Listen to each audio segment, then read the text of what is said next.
Hello बच्चों, एक बार फिर से बेंजीन 16 में आप लोगों का हार्दिक अभिनंदन है।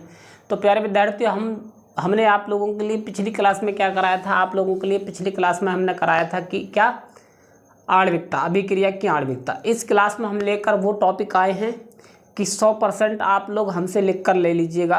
हमेशा परीक्षा की दृष्टि से महत्वपूर्ण रहा है और परीक्षा में हमेशा पूछा गया है।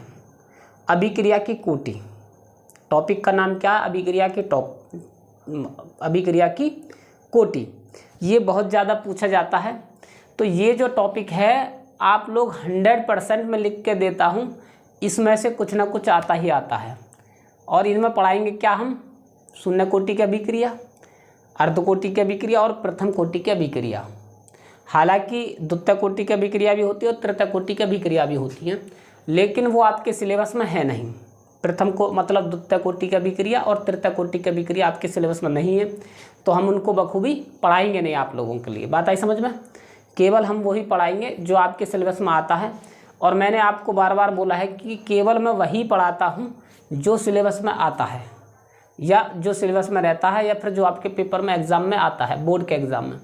मैं केवल बोर्ड के एग्ज़ाम को लेकर ही चल रहा हूँ, आपके 2025 के पेपर को लेकर चल रहा हूँ कि जो आने वाला है पेपर में, जो आने वाला है वो आपको हमारी हर एक क्लास में मिल जाएगा। इतना पता है हमको, कहीं ना कहीं क्लास में आपको मिलेगा पूरा पेपर, ये हमारा गारंटी है।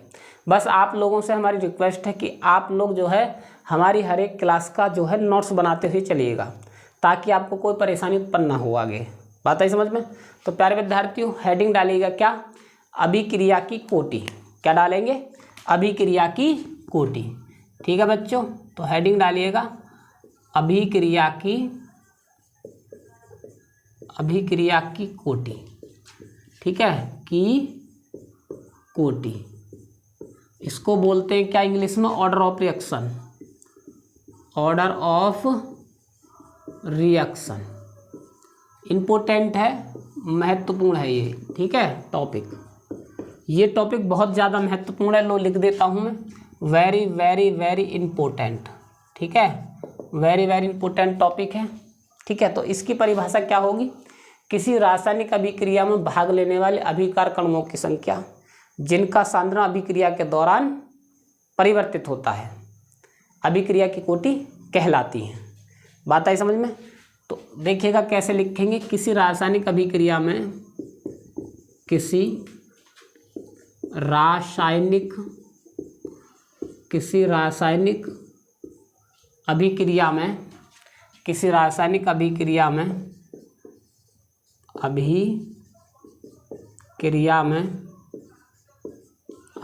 में भाग लेने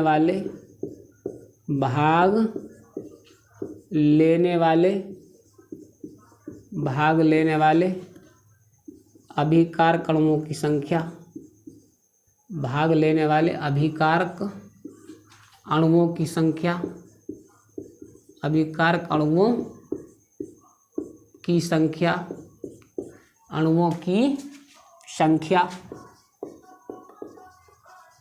संख्या जिनका सांद्रण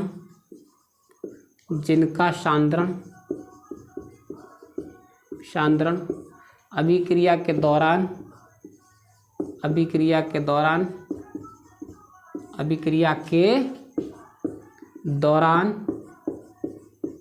परिवर्तित होता है। अभिक्रिया के दौरान परिवर्तित होता है। अभिक्रिया के दौरान परिवर्तित होता है। अभिक्रिया की कोटि कहते हैं।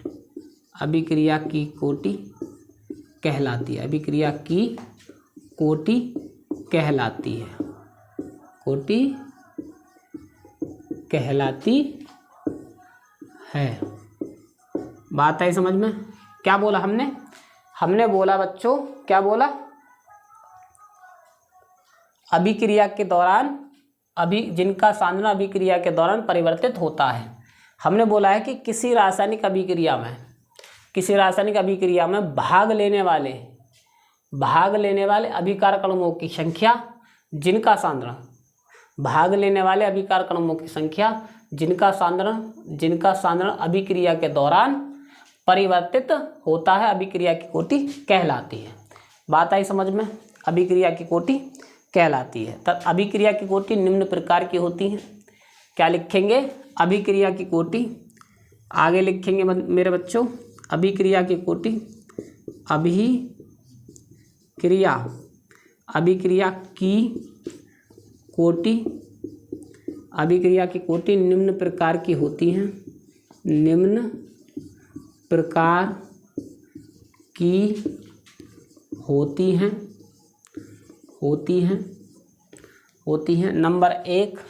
नंबर एक क्या पढ़ाएंगे हम आप लोगों के लिए? शून्य कोटि की अभिक्रिया। क्या पढ़ाएंगे? शून्य कोटि की अभिक्रिया, शून्य कोटि की अभिक्रिया। बात आई समझ में या नहीं आई है? बात समझे या नहीं समझे? शून्य कोटि की अभिक्रिया, जीरो मतलब जीरो ऑर्डर ऑफ रिएक्शन या रिएक्शन ऑफ जीरो ऑर्डर। बात आई समझ में या नहीं आई है? तो जीरो ऑर्डर रिएक्शन, शून्य कोटि की अभिक्रिया, ये महत्वपूर्ण है। सबसे पहले इसको पढ़ाएंगे, फिर पढ़ाएंगे आप लोगों के लिए क्या? प्रथम कोटि की अभिक्रिया, फिर पढ़ाएंगे हम आपको अर्ध कोटि की अभिक्रिया। बात आई समझ में? तो हेडिंग डालिएगा शून्य कोटि की अभिक्रिया। ठीक है बच्चों, मैं इसको रब कर रहा हूँ अब, तो इसको हम रब करने वाले हैं। हेडिंग डालिएगा बच्चों शून्य कोटि की अभिक्रिया।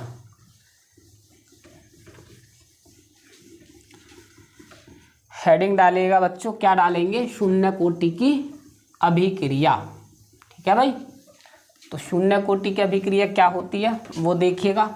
बहुत ही ज़्यादा महत्वपूर्ण अभिक्रिया है ये। शून्य कोटि की अभिक्रिया से सबसे ज़्यादा पूछा जाता है, उसका मात्रक सबसे ज़्यादा पूछा जाता है। ठीक है बच्चों, तो हेडिंग डालिएगा बच्चों क्या? शून्य कोटि की अभिक्रिया, शून्य कोटि की अभिक्रिया, शून्य कोटि की अभिक्रिया। तो हेडिंग में क्या डालेंगे? तो डाल लीजिएगा भाई शून्य कोटि की अभिक्रिया, शून्य कोटि की अभिक्रिया। बात आई समझ में? शून्य कोटि की अभिक्रिया, जीरो ऑर्डर ऑफ रिएक्शन। ठीक है, क्या लिखेंगे? Zero order reaction, zero order reaction. ठीक है, जीरो ऑर्डर रिएक्शन। और वेरी वेरी इम्पोर्टेंट है, लिख लो पक्का, 2025 के पेपर में कुछ ना कुछ इससे संबंधित आएगा। 2025 के पेपर में इससे संबंधित कुछ ना कुछ आएगा। न्यूमेरिकल्स में आ जाए, इसका मात्रक आ जाए, इसकी अभिक्रिया, इसकी जो हमारी जो है क्या उदाहरण है शून्य कोटि अभिक्रिया के वो आ जाएं, पर कुछ ना कुछ तो आएगा इससे, इतनी मुझे पता है, ये इतनी महत्वपूर्ण है। ठीक है, तो हेडिंग डाल लीजिएगा और लिखिएगा भाई, क्या लिखेंगे? किसी रासायनिक अभिक्रिया में या फिर वह अभिक्रिया जिसका वेग, वह अभिक्रिया, क्या लिखेंगे इसकी परिभाषा? वह अभिक्रिया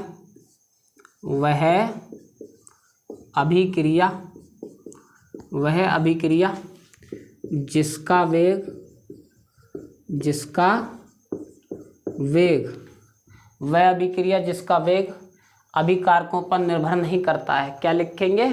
जिसका वेग अभिकारकों की सांद्रता पर निर्भर नहीं करता है, पर अभिकारकों पर निर्भर नहीं करता है। वह अभिक्रिया जिसका वेग अभिकारकों की सांद्रता पर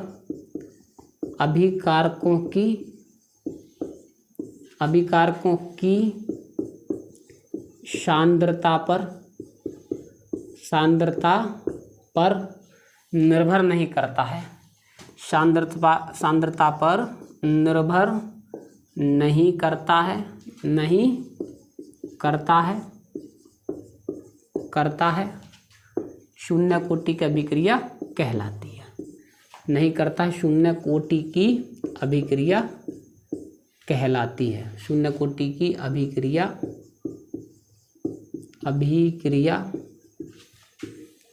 कहलाती है। बात आई समझ में?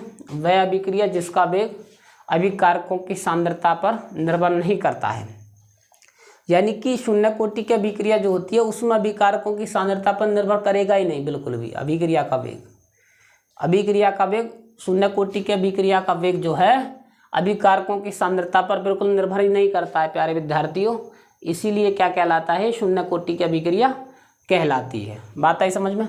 शून्य कोटि की अभिक्रिया का वेग क्या लिखेंगे, शून्य कोटि की अभिक्रिया का वेग, शून्य कोटि की अभिक्रिया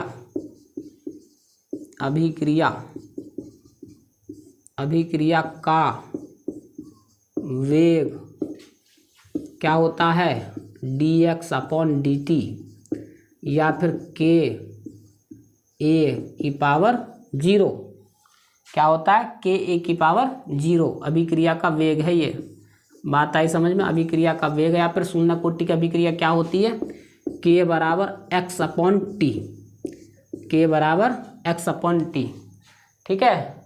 x क्या होती है मेरे बच्चों, x होती है सांद्रता, x होती है सांद्रता, t क्या होती है, समय होता है, t समय होता है, k क्या होता है, वेग स्थिरांक, क्या होता है, वेग स्थिरांक। इस पर मैं एक दो न्यूमेरिकल भी कराऊंगा आप लोगों के लिए, शून्य कोटि की अभिक्रिया से संबंधित एक दो न्यूमेरिकल्स भी कराऊंगा आप लोगों के लिए जो महत्वपूर्ण होंगे। ठीक है, इससे न्यूमेरिकल्स हो जाएंगे आपके, इससे जो होने वाले न्यूमेरिकल्स हैं वो हो जाएंगे। बात आई समझ में। तो शून्य कोटि की अभिक्रिया का वेग क्या होता है, dx/dt और k इतना। ठीक है, आगे लिखेंगे शून्य कोटि की अभिक्रिया का मात्रक, ये सबसे ज़्यादा महत्वपूर्ण है। मैं इसको रब करने वाला हूँ, आप लोग देखें एक बार गौर से और नोट करें। बात आई समझ में, इसको देखें मेरे बच्चों और नोट करें। बात आई समझ में, आ रही है। तो आगे देखिएगा शून्य कोटि की अभिक्रिया का मात्रक, ये सबसे ज़्यादा इम्पोर्टेंट है। मात्रक ही पूछा जाता है और कई बार पूछा गया है, मात्रक कई बार पूछा गया है, ये सबसे ज़्यादा महत्वपूर्ण है मात्रक। इस पर थोड़ा ज़्यादा गौर दें।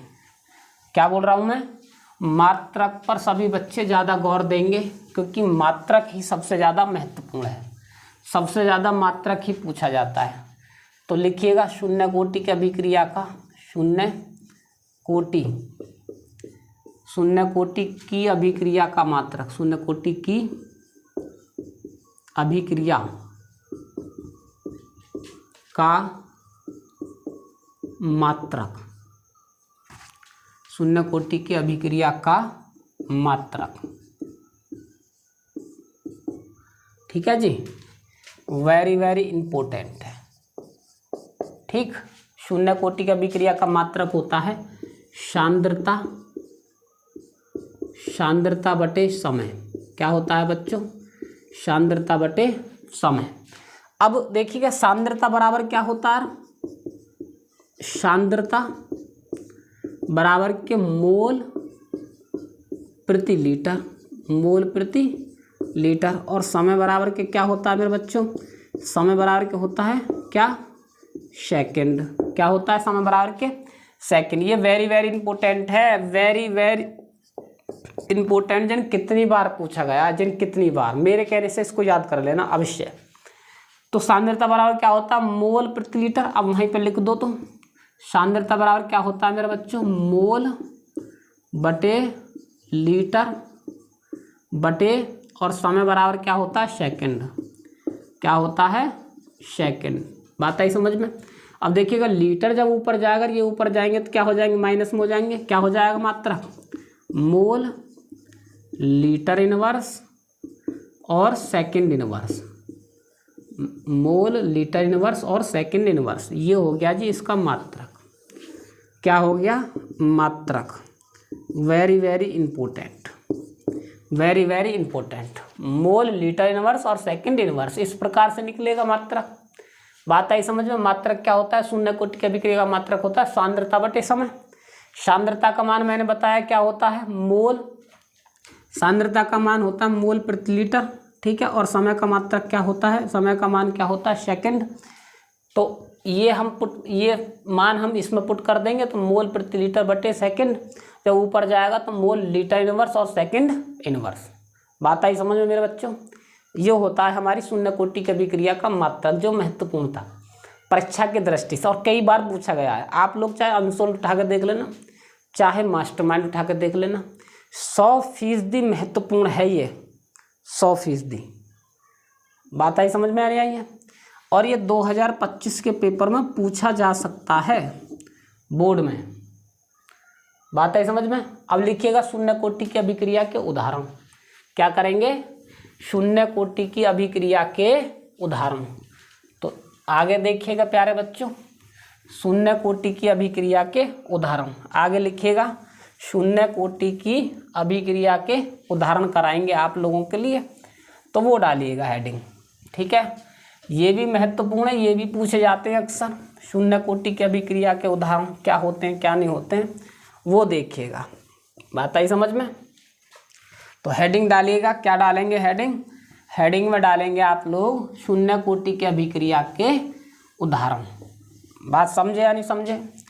तो हेडिंग डालिएगा मेरे बच्चों शून्य कोटि की अभिक्रिया के उदाहरण। इम्पोर्टेंट है, वेरी वेरी इम्पोर्टेंट। जो मैं पढ़ा रहा हूँ वो महत्वपूर्ण है। बार बार मुझे बताना इसलिए पड़ता है कि आप लोग भूल जाते हैं। आप लोगों को हर बार बताना पड़ता है कि महत्वपूर्ण है क्या, क्या नहीं है महत्वपूर्ण। बात आई समझ में। तो देखिएगा तो शून्य कोटि की अभिक्रिया के उदाहरण। शून्य कोटि की अभिक्रिया के उदाहरण। शून्य कोटि की अभिक्रिया के उदाहरण। ठीक है बच्चों, पहला उदाहरण क्या है जी? H2 प्लस के Cl2। ये पहला ही उदाहरण है और इसमें क्या आएगा?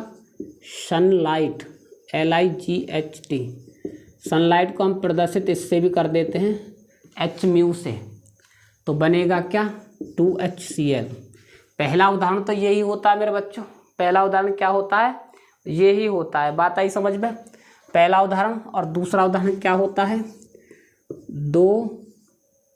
2NH3। दूसरा उदाहरण देखिएगा Fe और 500 डिग्री सेल्सियस पर हो जाएगा ये। तो क्या बनेगा? N2 प्लस के 3H2।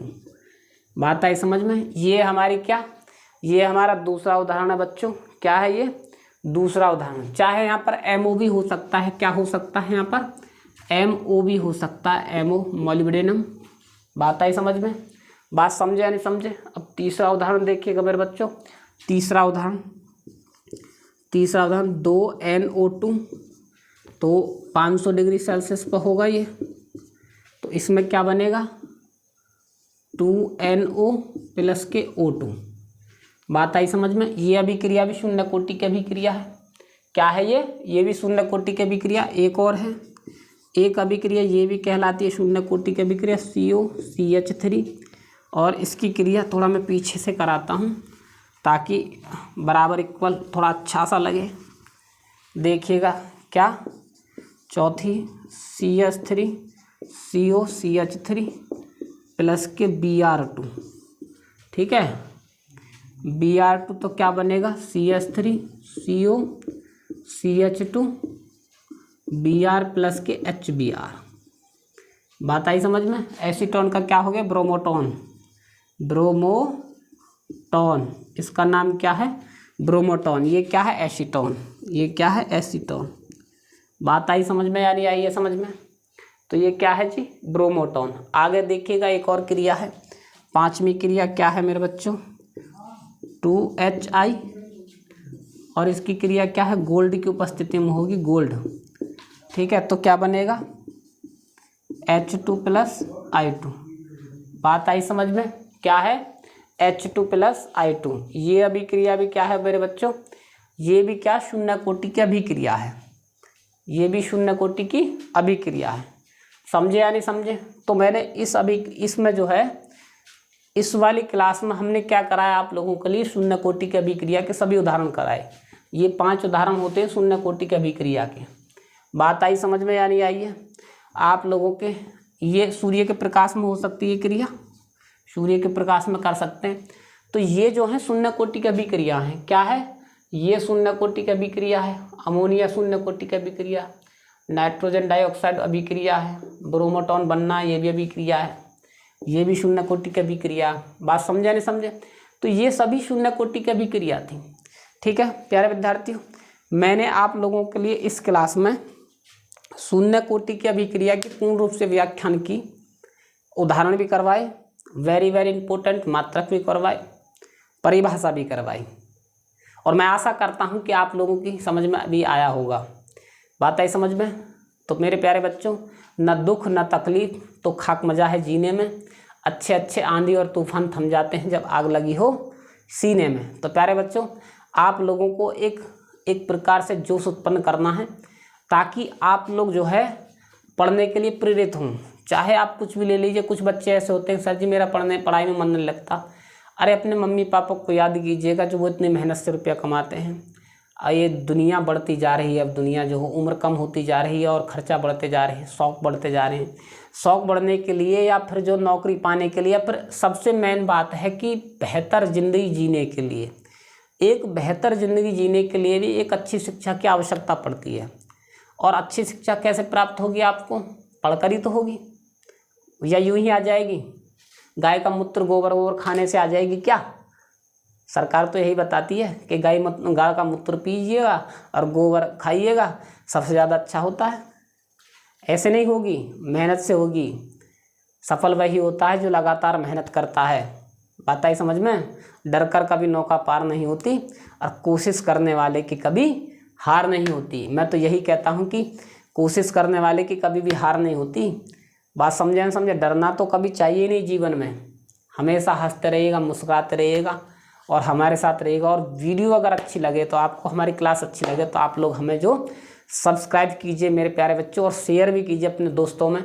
ये निश्चित तौर से मैं दावे के साथ कह सकता हूँ, ये आप लोगों के लिए चैनल बहुत ही ज़्यादा हेल्पफुल होने वाला है परीक्षा में, 2025 की परीक्षा में, क्योंकि मैं वही क्लास लेता हूँ जो बोर्ड की एग्ज़ाम में पूछी जाती है, पूछे जाने वाली हैं। बात आई समझ में? फालतू का नहीं पढ़ा रहा हूँ आप लोगों के लिए। तो प्यारे विद्यार्थियों, बने रहिएगा हमारे साथ, मिलते हैं अगली क्लास में, तब तक के लिए जय हिंद।